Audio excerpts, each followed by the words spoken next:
কোনো দুষ্কৃতিকারীরাই যেন কোনো ধরনের নাশকতামূলক কর্মকাণ্ড গ্রহণ করতে না পারে সেই প্রেক্ষিতে কিন্তু আমরা জোরালো পদক্ষেপ গ্রহণ করেছি এবং আমাদের সার্বক্ষণিক টহল অব্যাহত রয়েছে। বাংলাদেশ কোস্টগার্ডের পক্ষ থেকে আপনাদের সকলকে মহান স্বাধীনতা দিবসের শুভেচ্ছা জানাচ্ছি।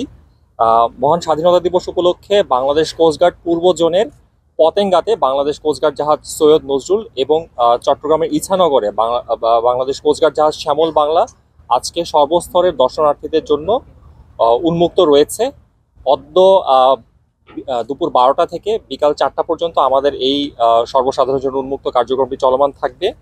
এছাড়াও আপনাদের অবগতির জন্য বাংলাদেশ কোস্টগার্ডের অন্যান্য যে জোনসমূহ রয়েছে তথা ঢাকা, ভোলা এবং মংলাও কিন্তু তাদের নিজস্ব জাহাজসমূহ সর্বসাধারণের জন্য উন্মুক্ত রেখেছে। আপনারা লক্ষ্য করছেন যে আজকে দুপুর 12টা থেকে জাহাজসমূহ পরিদর্শনের জন্য আমাদের অত্র এলাকার প্রচুর সংখ্যক দর্শনার্থী তথা পুরুষ, মহিলা এবং শিশুরা এসছে এবং তারা কিন্তু বাংলাদেশ কোস্টগার্ডের সার্বিক কার্যক্রম সম্পর্কে একটি ভালো ধারণা সংগ্রহ করছে, যেটা আমরা সবসময় চাই যে উপকূলবাসীর সাহায্যার্থে আমরা কি ধরনের অপারেশন পরিচালনা করে থাকি। কোস্টগার্ড জাহাজের এই আগমন দর্শনার্থীদেরকে আমরা কিন্তু আমাদের যে দায়িত্বশীল কর্মকর্তারা রয়েছে, আমাদের যে নাবিকরা রয়েছে, তারা কিন্তু তাদের বিভিন্ন কৌতূহলী যে প্রশ্নগুলো রয়েছে এগুলার উত্তর দিতে পেরে অনেক আমরা আনন্দিত বোধ করছি।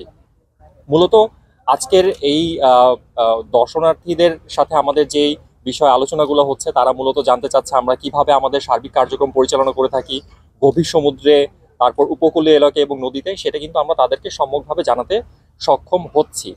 এছাড়াও আমাদের যে অন্যান্য কার্যক্রমগুলো রয়েছে, যেরকম উদ্ধার অভিযান, অনুসন্ধান অভিযান, মাদক পাচার রোধ, মানব পাচার রোধ, অবৈধভাবে চোরাচালান রোধ ইত্যাদির ক্ষেত্রেও কিন্তু আমরা তাদেরকে ধারণা দিচ্ছি। এছাড়াও মৎস্য সম্পদ রক্ষা, প্রাকৃতিক সম্পদ রক্ষা, বিভিন্ন দুর্যোগে আমরা কিভাবে তাদের পাশে দাঁড়াই সেটার কিন্তু আমরা সার্বিক একটা চিত্র তাদেরকে তুলে ধরতে পারছি, যেটা নিয়ে আমরা অবশ্যই আনন্দিত।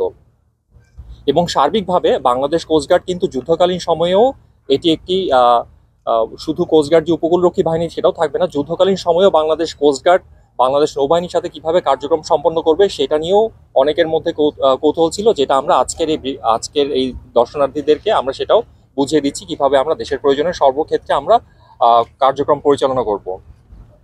আজকের এই দিনটির মাধ্যমে আপনাদেরকে আরও একটি বিষয় অবগত করতে চাই, সেটি হচ্ছে আর কিছুদিন পরেই কিন্তু আমাদের পবিত্র ঈদ উল ফিতর আসছেন।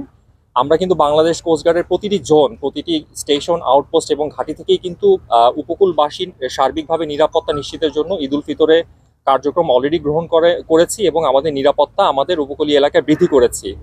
ঈদের ছুটি যাতে নির্বিঘ্নে আমাদের প্রতিটি উপকূলবাসী যেতে পারে এবং উপকূলেও যারা সারা বাংলাদেশ থেকে আসবেন তারা যাতে নির্বিঘ্নে যেতে পারে সেটার জন্য কিন্তু আমরা কর্মতৎপরতা বৃদ্ধি করেছি।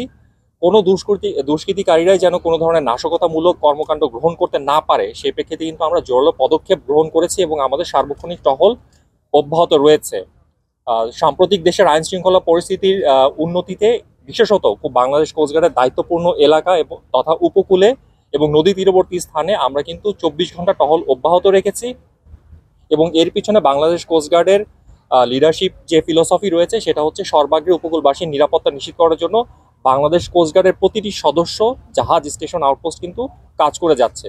তো ইনশাল্লাহ আমরা এই আসন্ন যে পবিত্র ঈদ উল ফিতর রয়েছে সেখানেও আমরা উপকূলবাসীর নিরাপত্তা বৃদ্ধিতে তাদেরকে সহায়তা করতে পারবো বলে আশা রাখছি।